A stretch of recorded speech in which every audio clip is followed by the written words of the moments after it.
بسم الله الرحمن الرحيم وبه نستعين وأشهد أن لا إله إلا الله وأشهد أن محمدا عبده ورسوله أما بعد.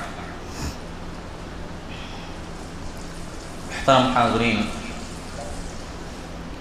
اللہ رب العالمین کے فضل و توفیق سے آج ہم لوگوں نے دوسری تراویح پڑھی۔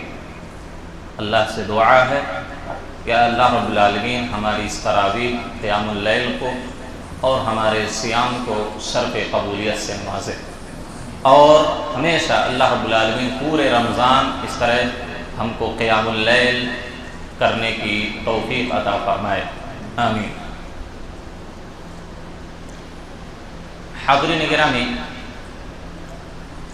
کل کے درس میں سورہ فاتحہ کا مختصر تعارف آپ کے سامنے پیش کیا گیا تھا۔ حالانکہ سورہ فاتحہ کی تفسیر ہم نے آپ کے سامنے نہیں کی، مختصر اس کا تعارف پیش کیا گیا، اس کی فضیلت کیا ہے، اس کے اسماء کیا ہیں، کب نازل ہوئی ہے۔ اگر اس کی تفسیر میں جائیں تو بات بہت لمبی ہو جائے گی۔ دیکھیے، سورہ فاتحہ کے اندر ایک نقطہ یہ بھی ہے، اللہ رب العالمین نے ہم کو دعا کا ادب سکھایا۔ دعا کے جو آداب ہیں وہ سورہ فاتحہ میں بیان ہوئے ہیں۔ کیسے؟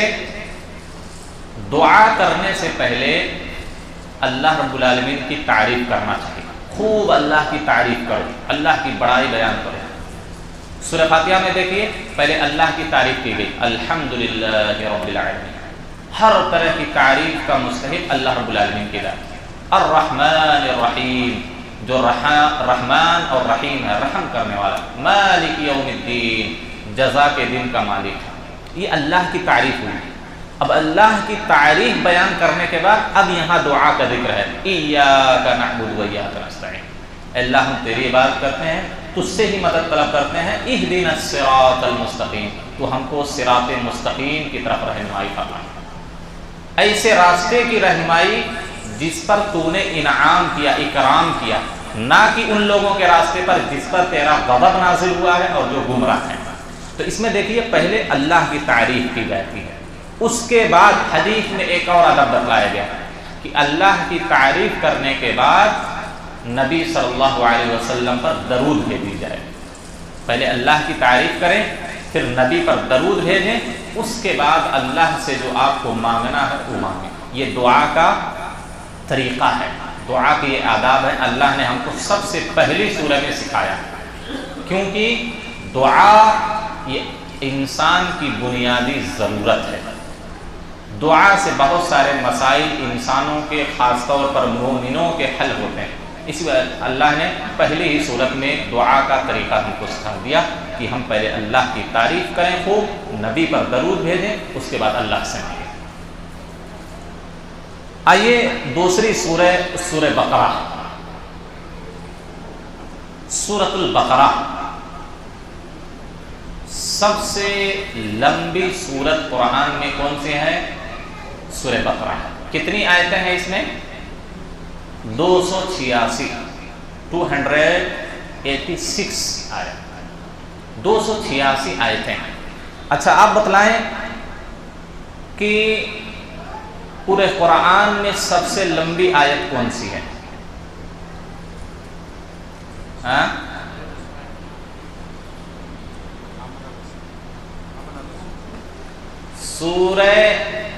قرآن کی سب سے طویل اور سب سے لمبی آیت آیت مدائنہ، یعنی قرض والی آیت۔ یا ایھا الذین آمنوا اذا تداینتم بدین الی اجل مسمى فاکتبوہ، یہ آیت مدائنہ ہے، قرآن کی سب سے لمبی آیت اسی سورہ میں ہے، سورہ بقرہ میں۔ اچھا، قرآن کی سب سے عظیم سورہ کون سی ہے؟ قرآن کی سب سے عظیم آیت کون سی ہے؟ یہ ہم نے کہا کہ سب سے طویل، لمبی، حروف کے اعتبار سے، کلمات کے اعتبار سے سب سے لمبی آیت کون سی ہے؟ آیت مدائنہ۔ لیکن اجر و ثواب کے حساب سے سب سے عظیم آیت کون سی ہے؟ اسی پارے میں بیان کی گئی، اسی سورہ میں آیت الکرسی ہے۔ آیت الکرسی اسی سورہ میں سب سے لمبی آیت حروف کے اعتبار سے بھی، اور اسی سورہ میں سب سے عظیم آیت اسی سورہ میں آیت الکرسی ہے، ٹھیک۔ اور اسی طریقے سے اس سورت میں ایک ایسی آیت ہے جو سب سے اخیر میں نازل ہوئی، پورا 300 پارہ قرآن اتر گیا، اس کے بعد سب سے اخیر میں جو آیت نازل ہوئی وہ اسی سورہ بقرہ میں ہے، وَاتَّقُوا يَوْمًا تُرْجَعُونَ فِيهِ إِلَى اللَّهِ ثُمَّ تُوَفَّى كُلُّ نَفْسٍ مَا كَسَبَتْ وَهُمْ لَا يُظْلَمُونَ۔ تو 281 نمبر کی جو آیت ہے یہ قرآن کی سب سے آخر میں نازل ہونے والی آیت ہے۔ اور سورہ بقرہ یہ ایسی سورت ہے جس میں اللہ کے اسم اعظم ہیں، بڑے بڑے نام ہیں۔ ایک اور سوال آپ سے کرتا ہوں، قرآن کی کتنی سورتوں کے نام جانوروں کے اوپر رکھے گئے ہیں؟ 7 سورتیں ہیں۔ کتنی؟ 7 سورتیں ہیں جن پر جو جانوروں کے نام پر رکھی گئی۔ پہلی سورت سورہ بقرہ، پہلی سورت بقرہ۔ بقرہ کا مطلب کیا ہوتا ہے؟ گائے، بیل یا گائے جو بھی کہیں۔ اسی طرح ایک اور سورت سورہ انعام، چوپائے، جانور۔ تیسری سورت جو کیا ہے جانوروں کے نام پر رکھی گئی ہے، نحل، جاندار جو ہیں، نحل شہد کی مکھی۔ اور اسی طرح نمل، سورۃ النمل، چیونٹی۔ سورہ عادیات، گھوڑے۔ سورۃ الفیل، ہاتھی۔ تو یہ 7 سورتیں ہیں جو جانوروں کے نام پر رکھی گئی ہیں۔ سورہ بقرہ علماء کہتے ہیں کہ یہ اتنی عظیم سورہ ہے کہ اس میں 1000 اللہ رب العالمین کے حکم موجود ہیں اور 1000 اللہ رب العالمین کے منع کردہ کام ہیں۔ 1000 امور ایسے ہیں جس سے اللہ نے منع کیا ہے، سورہ بقرہ میں ہے۔ اسی طرح خیر کی باتیں 1000 اس میں ہیں، اور اس میں اللہ نے بے شمار مثالیں اور قصے واقعات بیان کیے ہیں۔ ہم نے کہا کہ اس کی آیت کتنی ہے؟ 286۔ کلمات کی تعداد کتنی ہے؟ کلمات کی تعداد 6121 کلمے ہیں۔ اور جہاں تک رہی بات سورہ بقرہ کے حروف کی، تو اس میں 25500 حروف ہیں۔ کتنے حروف؟ 25500۔ گویا کہ اگر سورہ بقرہ کو حرف بحرف کسی نے پڑھ لیا تو 2,55,000 نیکیاں اس آدمی کو ملتی ہیں۔ سورہ بقرہ کی اگر کسی نے تلاوت کر لی تو کتنی نیکی ملتی؟ 2,55,000۔ ٹھیک، اب یہ سورہ بقرہ کا مختصر تعارف ہوا۔ آئیے سورہ بقرہ کی فضیلت کیا ہے؟ سورہ بقرہ کی بہت بڑی فضیلت اور بہت زیادہ فضیلت ہے۔ سہل بن سعد رضی اللہ تعالی عنہ کہتے ہیں کہ آپ صلی اللہ علیہ وسلم نے فرمایا ان لکل شیء سنام، ہر چیز کی ایک بلندی ہوتی ہے، ہر چیز کی ایک بلندی ہوتی ہے، چوٹی ہوتی ہے، کوہان ہوتی ہے۔ اور قرآن کی بلندی کیا ہے؟ قرآن کی بلندی سورہ بقرہ ہے۔ پورے قرآن کی بلندی چوٹی کیا ہے؟ سورہ بقرہ ہے۔ آپ صلی اللہ علیہ وسلم نے کہا من قرأها فی بیتہ لیلا، جس شخص نے سورہ فاتحہ کو اپنے گھر میں کسی رات پڑھا، لم يدخل الشیطان فیہ 3 لیال، تو 3 رات تک شیطان اس گھر میں داخل نہیں ہو سکتا۔ اور جس آدمی نے کسی دن میں سورہ بقرہ پڑھی اپنے گھر میں، تو 3 دن تک شیطان اس گھر میں داخل نہیں ہو سکتا۔ بلکہ حدیث کے اندر آتا ہے کہ جب سورہ بقرہ کی تلاوت شیطان کسی گھر میں سنتا ہے تو شیطان اس گھر سے بھاگ جاتا ہے۔ اسی طریقے سے ایک اور فضیلت، بڑی اہم فضیلت ہے، آپ صلی اللہ علیہ وسلم نے کہا کہ اقرأوا القرآن، اے لوگو قرآن کی تلاوت کیا کرو، قرآن پڑھا کرو۔ کیوں؟ فَإِنَّهُ يَأْتِي يَوْمَ الْقِيَامَةِ شَفِيعًا لِأَصْحَابِهِ، کیونکہ قرآن کل قیامت کے دن اپنے پڑھنے والے کے حق میں سفارش کرے گا، اللہ سے سفارش کرے گا، اے اللہ یہ رات دن مجھے پڑھتا تھا، اے اللہ تو اس کو بخش دے، اے اللہ تو اس کو جنت میں داخل کر دے، اے اللہ تو اس کو جہنم سے بچا لے۔ یہ قرآن ہمارے حق میں سفارش کرے گا کل قیامت کے دن، تو قرآن کی تلاوت کیا کرو۔ اس کے بعد آپ صلی اللہ علیہ وسلم نے خصوصی طور پر کیا کہا؟ اقرأوا الزہراوین۔ زہراوین کسے کہتے ہیں؟ سورہ بقرہ، سورہ آل عمران۔ سورہ بقرہ سورہ آل عمران کو پڑھا کرو. کیوں؟ آپ صلی اللہ علیہ وسلم نے کہا فَإِنَّهُمَا تَأْتِيَانِ يَوْمَ الْقِيَامَةِ، کیونکہ یہ دونوں صورتیں قیامت کے دن دو بادلوں کے مانند یا دو سایوں کے مانند یا چڑیوں کے پرندوں کے جو جھنڈ کے مانند جو اپنے پروں کو پھیلائے ہوئے ہوں، سایہ کیے ہوں، اس حالت میں یہ دونوں صورتیں آئیں گی. کل قیامت کے دن آپ کو معلوم ہے حشر کا جب میدان ہوگا، سورج کیا ہے ایک ہاتھ کی دوری پر یا 1 میل کی دوری پر ہوگا. ابھی کروڑوں میل کی دوری پر ہے. تو یہ حالت ہے مسلمان ہم لوگوں کی، پسینے میں شرابور، سر درد، یہ وہ، بھوک پیاس کہاں ہے؟ کروڑوں میلوں کی دوری پر. جب حشر کے میدان میں ہمارے سروں پر سورج ہوگا، ہماری گدیاں کھول نہیں ہوں گی، ہمارا سر کھول رہا ہوگا، لوگ پسینوں میں ڈوب جائیں گے. کوئی سر تک ڈوبا ہوگا، کوئی ناک تک ڈوبا ہوگا، کوئی پیر تک، یہ حالت ہوگی. اس وقت یہ سورہ بقرہ سورہ آل عمران اپنے پڑھنے والوں کے لیے سایہ کریں گے. سورج کے جو کرنیں ہیں، جو دھوپ ہے، جو حرارت ہے، اس سے بچائیں گی. کون سی سورہ؟ سورہ بقرہ اور سورہ آل عمران. اسی وجہ سے سورہ بقرہ کی تلاوت کیا کرو. آپ نے کہا تحاجان عن اصحابہما، یہ دونوں صورتیں اپنے پڑھنے والوں کے حق میں اللہ سے جھگڑا کریں گی. یہ دونوں صورتیں اللہ سے جھگڑا کریں گی، حجت کریں گی، اللہ تو اس کو معاف کر دے. اور اللہ کے رسول صلی اللہ علیہ وسلم نے کہا اللہ اس کی بات مانے گا بھی. قرآن پر جو پڑھتے ہیں، قرآن جب سفارش کرنے کے لیے قیامت کے دن آئے گا تو اللہ مانے گا بھی ان کی سفارش. یہ جھگڑا کریں گی، جب تک اپنے پڑھنے والے کو معاف نہیں کرا لیں گی تب تک اللہ سے حجت کرتی رہیں گی. یہ سورہ بقرہ ہے.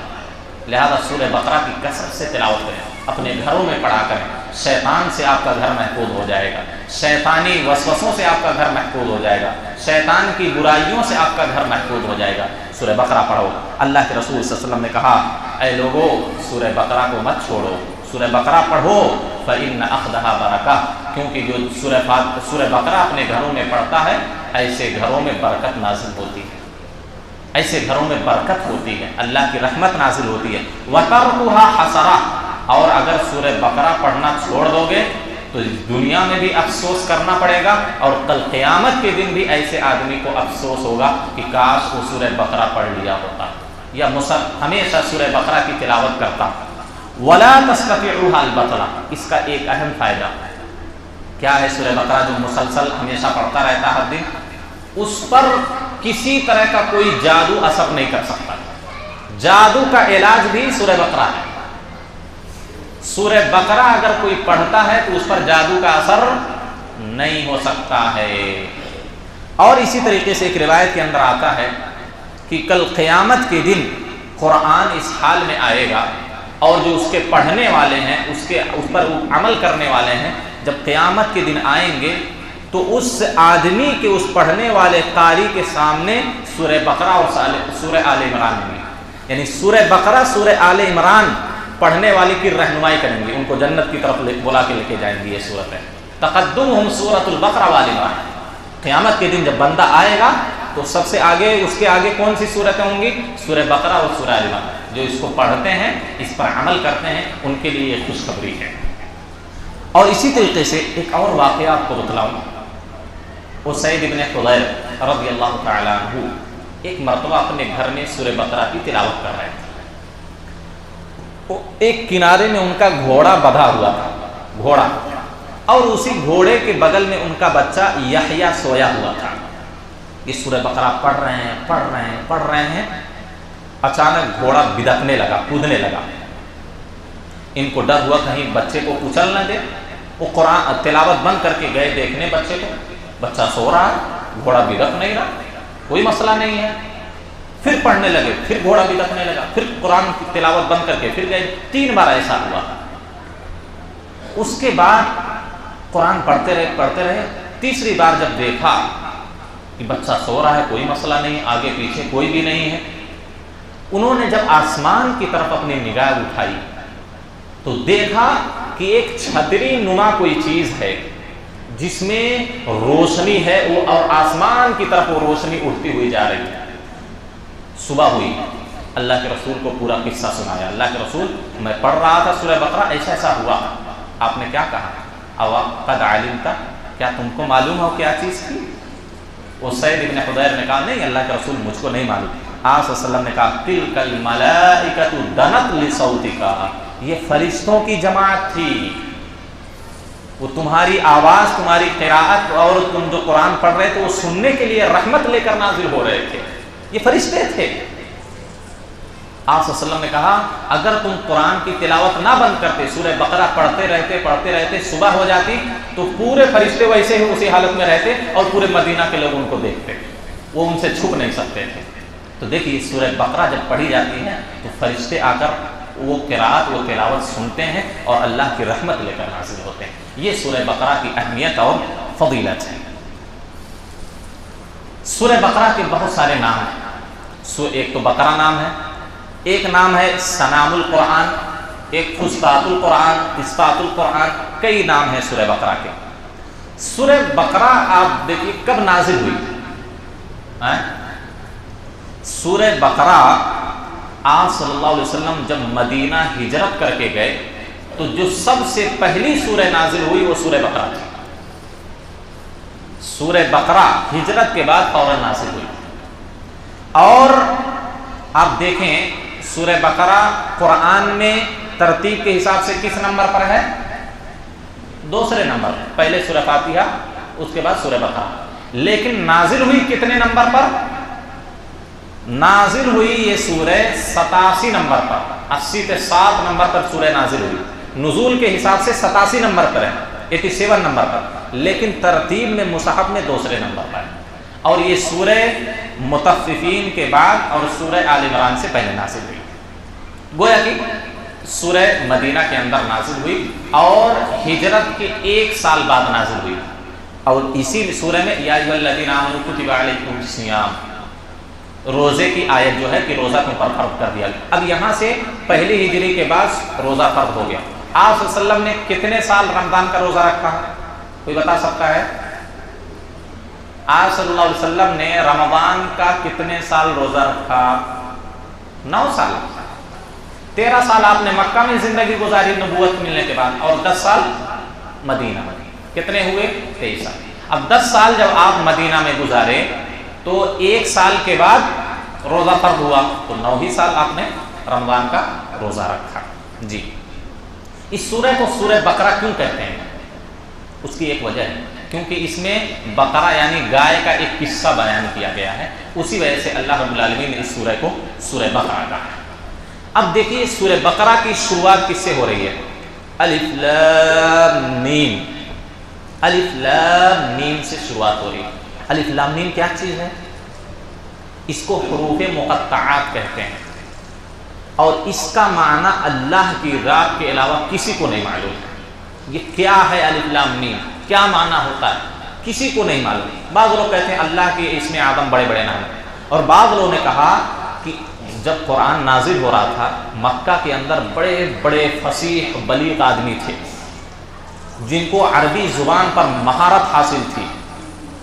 اللہ نے ان کو چیلنج کرنے کے لیے اس طرح کے حروف نازل کیے، اس طرح کی آیتیں الف لام میم را حا میم طا سین طا سین میم. تو عرب کے لوگوں کو چیلنج کرنے کے لیے، تم کہتے ہو کہ یہ محمد کا کلام ہے، جیسا کلام لا کے تو پیش کرو. اللہ نے چیلنج کرنے کے لیے کفار کو، جو ان کے بڑے بڑے عالم تھے، ان کو چیلنج کرنے کے لیے اس طرح کے حروف نازل کیے. الف لام میم یہ حروف مقطعات ہیں.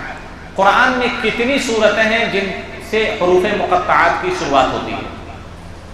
کتنی صورتیں ہیں کہ الف لام میم را حا میم، اس طرح کی کتنی صورتیں ہیں؟ 29 صورتیں. 20 پہ 9 صورتیں ہیں جن کی شروعات کیا ہے؟ اس طرح سے ہوتی ہے. اس کے بعد اللہ نے کیا کہا؟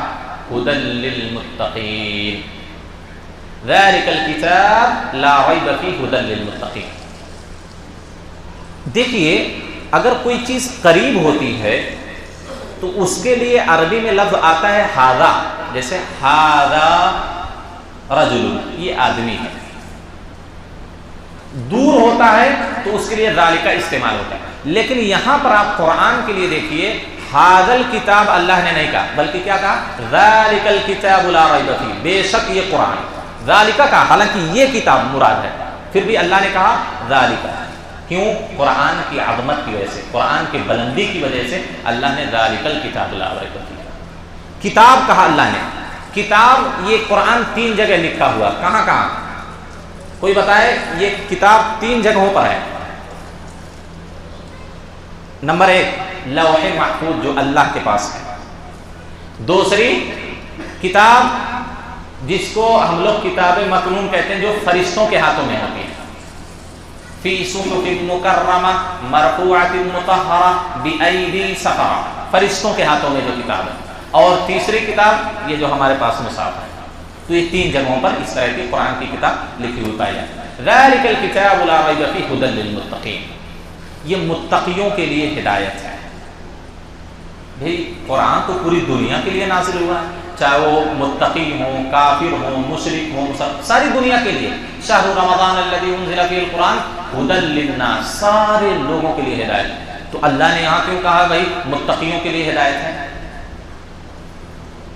دیکھیے دراصل متقی جو اللہ رب العالمین نے کہا ہے، اس سے مراد کیا ہے کہ متقی آدمی ہی اس قرآن سے فائدہ اٹھاتا ہے، متقی آدمی ہی اس قرآن سے فائدہ اٹھاتا ہے، مشرک آدمی، کافر آدمی اس قرآن سے فائدہ نہیں اٹھاتا۔ اسی وجہ سے اللہ رب العالمین نے کہا کہ یہ متقیوں کے لیے ہدایت ہے، کیونکہ ہدایت کی 2 قسمیں ہوتی ہیں، ایک ہدایت دلالہ اور ایک ہدایت توفیق۔